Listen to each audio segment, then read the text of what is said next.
On est en 2013, c'est l'hiver à Montréal et moi, je suis réceptionniste dans un salon de massage érotique. Ça s'appelle Roxolana et ça se trouve boulevard des Caries, tout près de la station de métro Villa Maria.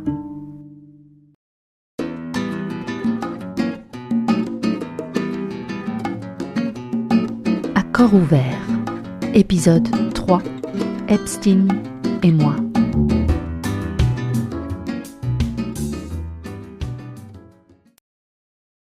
À Roxolana, les filles sont sublimes, ce sont toutes des Russes.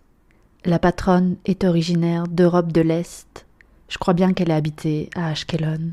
Enfin, un endroit en Israël, pas très loin de la bande de Gaza. Et elle parle russe. Elle dit qu'elle est venue à Montréal parce qu'Israël, c'était vraiment trop d'insécurité. J'imagine que oui, c'est pas très safe quand t'habites à Ashkelon. Et puis, elle voulait pas que son fils soit mobilisé par Tsahal. Il approchait de l'âge où il devrait faire son service militaire.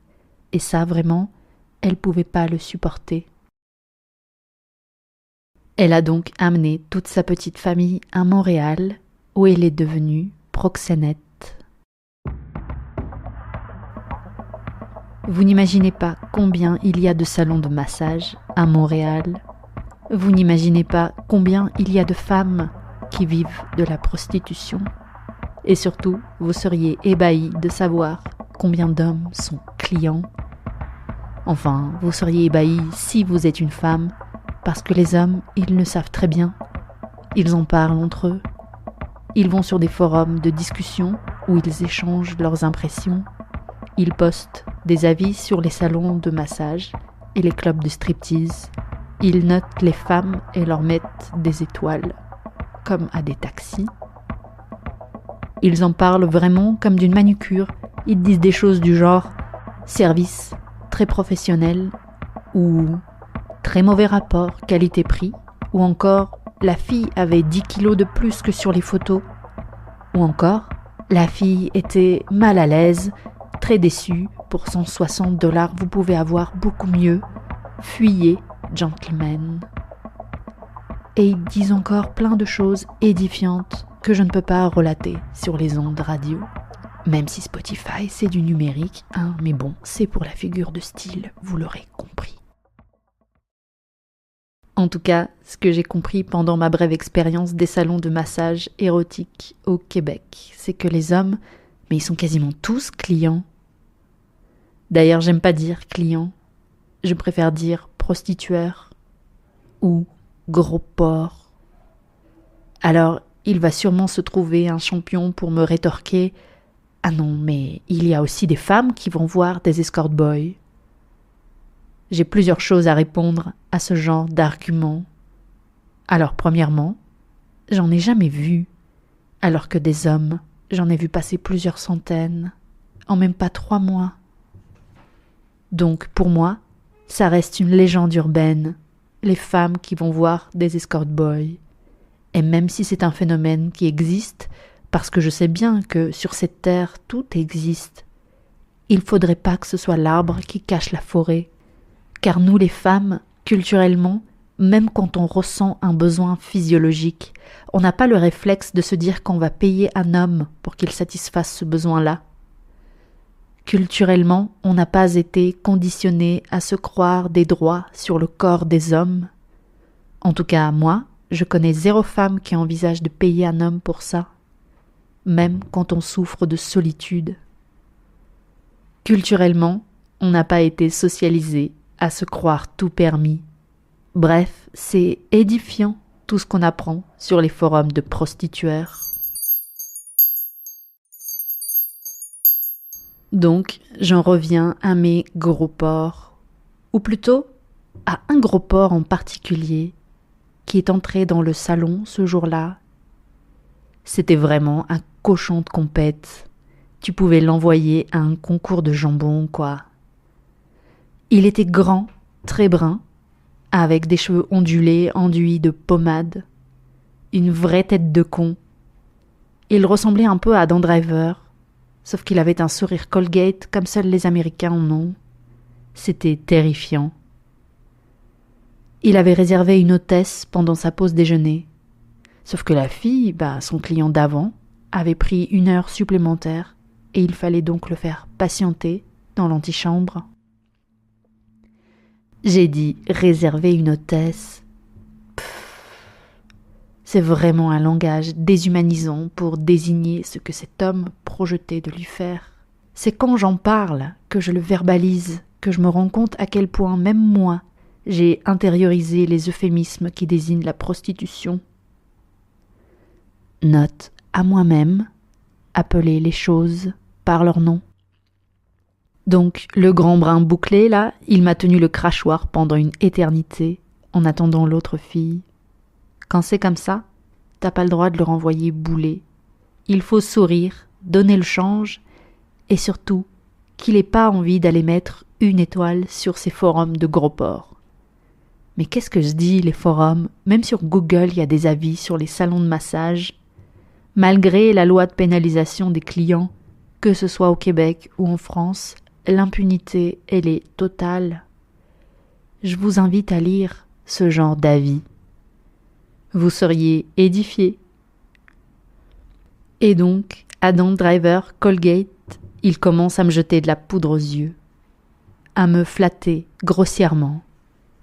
Il me dit « Oh, ça se voit que toi, tu es intelligente, t'es pas comme les autres, toi, t'es pas une escorte. » Puis il me dit « Montréal en hiver, c'est vraiment un temps de merde. De la neige, de la neige, de la neige. C'est gris, c'est froid, c'est... Ça te dirait d'aller dans le sud? T'es déjà allé dans les Caraïbes? Moi, je peux y aller quand je veux. Je connais du monde très important, tu sais. Aux îles Vierges. Tu connais? On pourrait y aller faire du golf.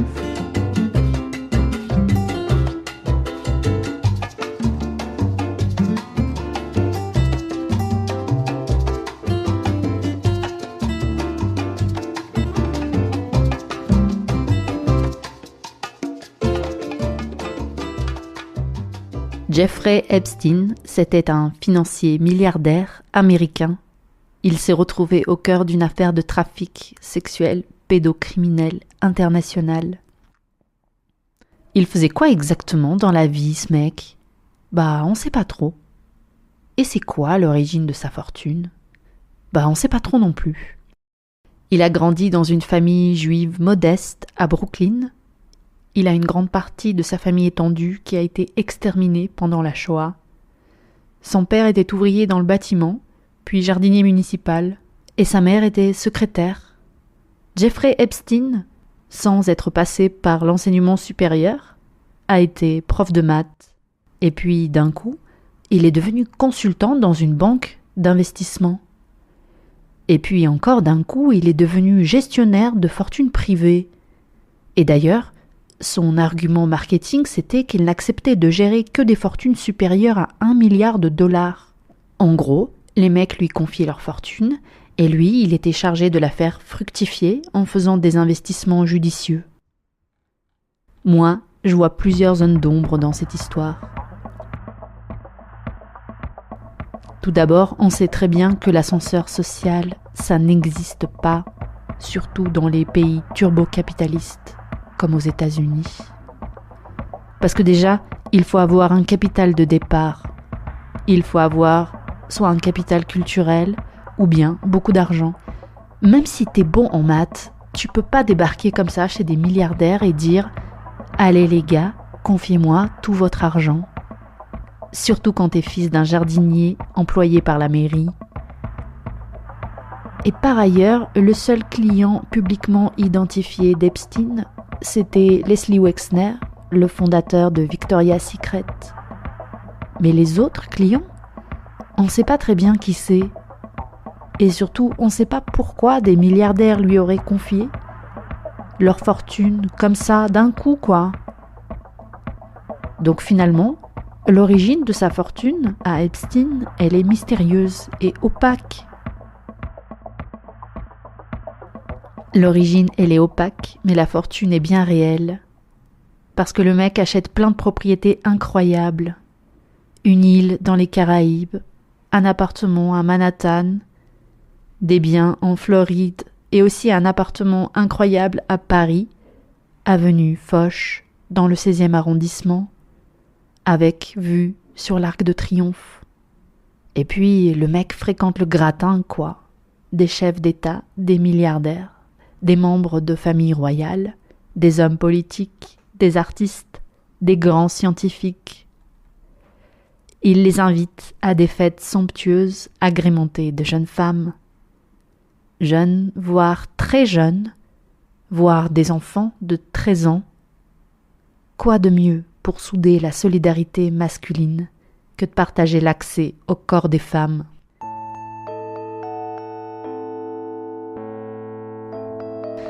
Bon, au bout d'un moment, il y a quand même eu des plaintes. Des femmes l'ont accusé de viol, elles l'ont accusé de les avoir séquestrés, livrés en pâture à son réseau, de les avoir abusés lui-même. Il a fini par avoir des problèmes avec la justice américaine en 2008. Mais là encore, le mec fait une pirouette et il s'en sort avec une peine dérisoire. C'est stupéfiant. En 2008, Jeffrey Epstein a été accusé de sollicitation de prostitution d'une personne mineure, mais le parquet avait déjà identifié une 30aine de victimes. Et là, l'histoire, elle prend une tournure proprement scandaleuse, parce que déjà, il y avait des preuves qui pointaient vers un réseau de trafic sexuel de mineurs. Et pourtant, Epstein plaide coupable à seulement 2 chefs d'accusation, pas trop graves, à savoir de la sollicitation, et il négocie avec le procureur fédéral pour bénéficier d'un arrangement. En fait, sur Wikipédia, ça dit « Epstein a conclu un accord secret de non-poursuite avec les procureurs fédéraux de Floride, lui permettant de faire face à des chefs d'accusation allégés. » Au final, il ne fera que 13 mois de prison dans un régime de semi-liberté, à savoir qu'il va pouvoir même sortir la journée pour se rendre au bureau. C'est dingue ça. Qu'est-ce que tu peux dire à un procureur fédéral pour qu'il te réponde « Non, mais c'est bon, allez, on oublie le trafic pédocriminel. On vous donne juste une petite tape sur la main. Et puis la prochaine fois, soyez plus discret. » Qu'est-ce qui s'est dit entre Epstein et ce sacré procureur? J'aimerais bien le savoir. En tout cas, à l'époque dont je parle, 2013, à Montréal, Epstein était libre comme l'air. Il est même allé à Vancouver, alors que normalement, même avec la condamnation qu'il a eue, il n'aurait pas dû en avoir le droit. Bon, en 2019, il a fini par être mis en garde à vue. Parce que quand même, il y a eu des centaines de victimes. C'était un gros réseau international. Mais il n'y aura jamais de procès, parce que Jeffrey Epstein a été retrouvé mort dans sa cellule de prison. Pourtant, il était sous régime de surveillance anti-suicide. Il aurait dû être dans une cellule sans aucun élément qui lui aurait permis d'attenter à ses jours. Des draps, par exemple. Et pourtant, il s'est pendu avec un drap, et les gardiens n'avaient pas effectué leur ronde, et les caméras étaient en panne ce jour-là, comme par hasard. Quoi qu'il en soit, les victimes ne pourront plus le regarder dans les yeux et le forcer à s'expliquer. Et puis surtout, il ne pourra plus dénoncer personne. Actuellement, l'unique condamnée dans l'affaire Epstein est une femme. C'est Ghislaine Maxwell, amie / collaboratrice de Jeffrey Epstein, qui recrutait des jeunes femmes soi-disant pour lui faire des massages. En 2021, Ghislaine Maxwell a pris 20 ans de prison.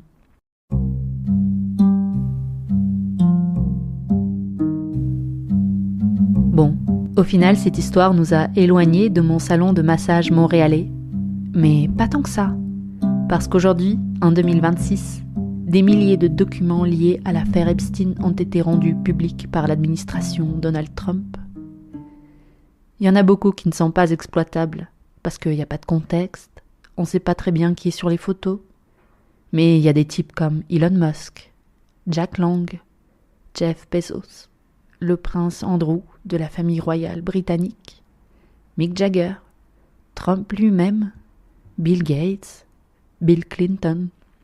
Bon, alors celui-là, Bill Clinton, il n'en est pas à son premier scandale sexuel.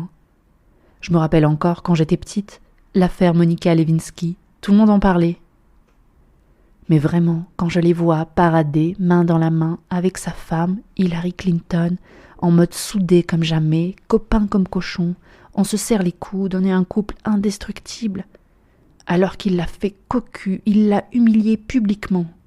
Et elle sourit comme une grosse cruche. Ça me dégoûte. Dans les Epstein Files, il y a aussi des échanges entre Epstein et Richard Branson.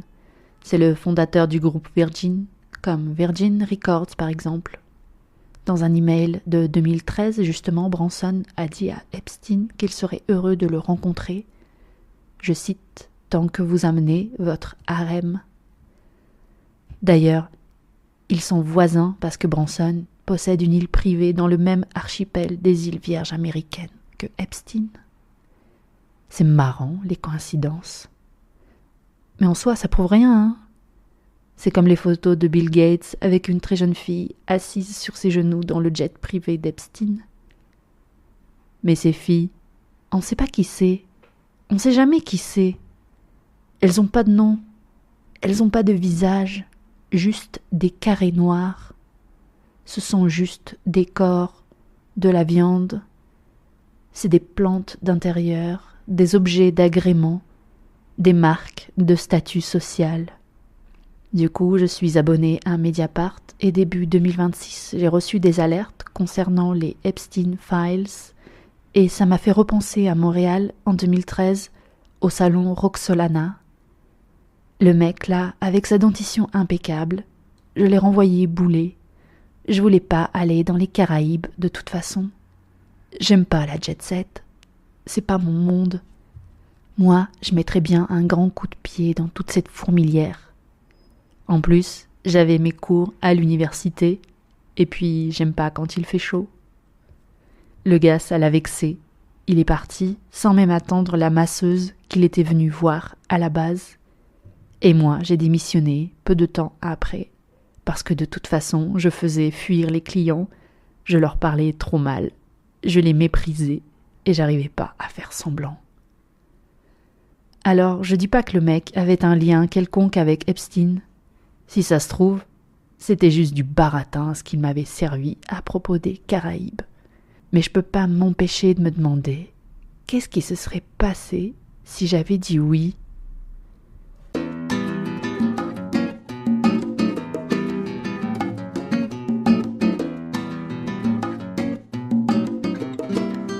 J'ai décidé de créer cet épisode parce qu'il replace l'histoire de mon viol dans un continuum de violences systémiques infligées aux femmes.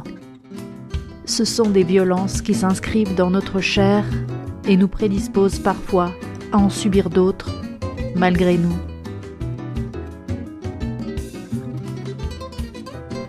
C'était Accord ouvert, écrit et réalisé par Astrid. Les musiques utilisées dans cet épisode sont issues du site Incompetech par Kevin MacLeod, sous licence Creative Commons. Si vous avez aimé cet épisode et que vous voulez connaître la suite, abonnez-vous, partagez et surtout parlez-en. Si vous voulez soutenir mon travail, offrez-moi un café via Ko-fi.